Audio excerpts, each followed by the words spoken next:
Setelah terjadinya bentrok antar kampung di Gunung Alur Kering, perbatasan Kecamatan Tapatuan, Pasiraja pada Rabu malam 27 Mei 2020, Polres Aceh Selatan bersama anggota Sabara lakukan patroli di seputaran Pasiraja hingga Tapatuan, Jumat 29 Mei 2020. Kegiatan yang dilakukan pihak kepolisian ini untuk mengantisipasi agar tidak terjadinya perkara baru atau berlanjutnya permasalahan yang sudah terselesaikan.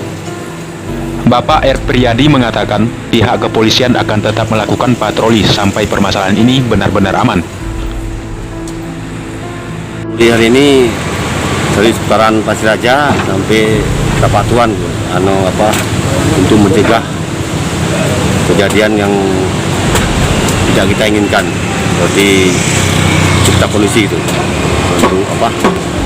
Setelah pasca kejadian bentrok antar warga yang 2 hari yang lalu, kami atas nama anggota Sabara perintahkan pimpinan untuk melaksanakan patroli cipta kondisi.